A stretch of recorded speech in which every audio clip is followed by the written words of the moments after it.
अस्सलामुअलैकुम। आज हम आपके लिए लेकर आए हैं इस मौसम से जुड़ी यानी कि कटहल की मसालेदार और एकदम चटपटी वाली रेसिपी। इसको बनाना बहुत आसान होता है और ये बहुत तरीक़ों से बनाई जाती है।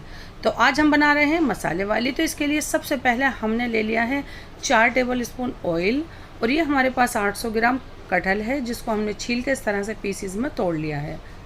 फुल फ्लेम में हमारा हम इसको डाल देते हैं। कटहल को फ्राई कर लें तो बहुत अच्छा रहता है।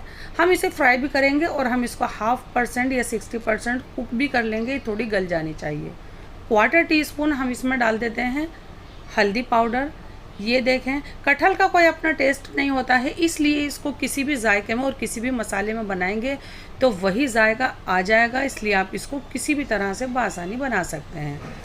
हम इसको पकने देते हैं और इतना आप देखेंगे कि हमारे पास हैं ये 2 प्याज बड़े साइज़ की, बड़े बड़े पीसीज में कट कर लिया है और प्याज से डबल हमारे पास टमाटर हैं। इन दोनों को हम डाल देते हैं और इसको हम दरदरा घुमाएंगे। इन सब चीज़ों को आप चॉप भी कर सकते हैं।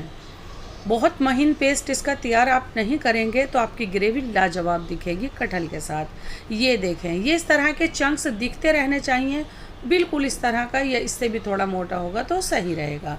अब हम इसे साइड रख देते हैं और ये देखें 15 से 16 मिनट के बाद आपको ये कटहल इस तरह की दिखेगी, यानी एकदम सुनहरी कलर पूरे पे आ चुका है। हल्का सा आप दबा कर भी देख सकते हैं कि ये गल चुकी है। अब हम क्या करते हैं, इसको निकाल लेते हैं और इसका जो एक्स्ट्रा ऑयल है हम इसी के अंदर रहने देंगे। ये देखें, इसमें डाल देते हैं हम 2 टेबल स्पून ऑयल। और कटहल में ऑयल थोड़ा ज़्यादा जाता है क्योंकि ये तरी वाली अच्छी लगती है देखने में, वैसा आप कम ऑयल में बना सकते हैं। 2 टेबल स्पून हम जिंजर गार्लिक पेस्ट डाल देते हैं, इसको थोड़ा सा भूरा होने तक भूनेंगे। 1/4 टीस्पून हम इसमें हींग भी डाल देंगे। इस वक्त हींग के साथ बनाएंगे तो ये हाजिम होगी।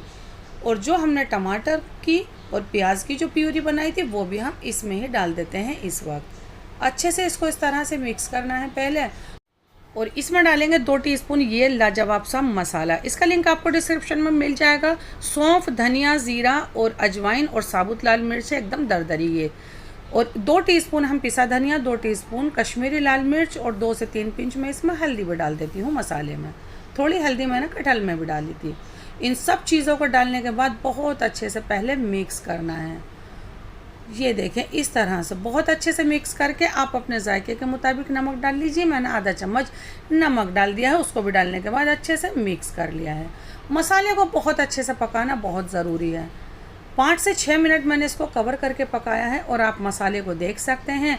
और जब इसमें से भुनने की बढ़िया सी आवाज़ आने लगी तभी मैंने लिड हटाई और आपको दिखाया, यानी कि ये तैयार है। ये देखें, इस तरह का भुना होगा मसाला आपका, तो जो भी सब्ज़ी डालेंगे वो लाजवाब बनेगी। फ़ौरन हम इसमें आप कटहल डाल देते हैं। इस वक्त कटहल को डाल के भी इस तरह से इसको अच्छे से मिक्स करना है, यानी कि मसाले में अच्छे से इस तरह थोड़ी देर घुमाते रहेंगे तो ये जायकेदार बनेगी और अच्छी बनेगी और मसाला अंदर तक बैठ जाएगा इसमें।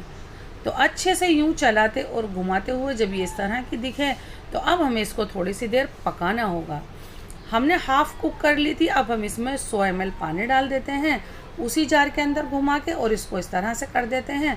और कटहल जब अच्छे से पकी होती है तो पूरी अच्छे से खाई जाती है, और जब अच्छे से पकी नहीं होती है तो जो कच्चे रेशे होते हैं उसको बंदे अलग रख देते हैं। कटहल बहुत अच्छे से पकी होनी चाहिए। हम इसको कवर करके फिर से पकाएंगे कम से कम 15 से 16 मिनट, यानी कि पूरा पानी खुश्क हो जाने तक हम, या फिर कटहल गलने तक इसको आपको पकाना होगा। 15 से 16 मिनट के बाद या फिर 20 मिनट के बाद, जब तक इस तरह से आपका मसाला और कटहल ऑयल नहीं छोड़ दें तब तक आप इसको पकाते रहें। इसमें थोड़ा टाइम ज़्यादा भी लग सकता है। 1 मुट्ठी इस वक्त मैंने हरा धनिया डाल दिया है। मैंने इसको चखा भी है और हल्का सा दबा कर भी देखा है, ये एकदम सॉफ्ट है। आप देख भी सकते हैं कि हाँ, ये सॉफ्ट दिख भी रही है और लाजवाब खुशबूदार। बहुत आसान कटहल की रेसिपी है ये। फ्लेम हम बंद कर देते हैं और कटहल हमारी बिल्कुल तैयार है। तो ये कटहल बनाएं हमारे तरीके से बनाएं, यानी जायका दिल्ली 6 के तरीके से आप ये ज़रूर बनाएं। हमसे जुड़ें, हमारी हौसला अफजाई करें। जब आप इस तरह की कटहल बनाएंगे तो उंगलियां चाटते रह जाएंगे। इसी तरह की रेसिपी देखने के लिए हमारे चैनल को सब्सक्राइब करें, हमारी डिशेस को लाइक और शेयर ज़रूर करें। बहुत मज़ेदार और लाजवाब और शानदार ये कटहल बनी है, आप देख सकते हैं। तो इसी तरह हमारे साथ बने रहिए, फिर से आते हैं एक न्यू रेसिपी लेकर। इतने टाइम के लिए अल्लाह हाफिज़।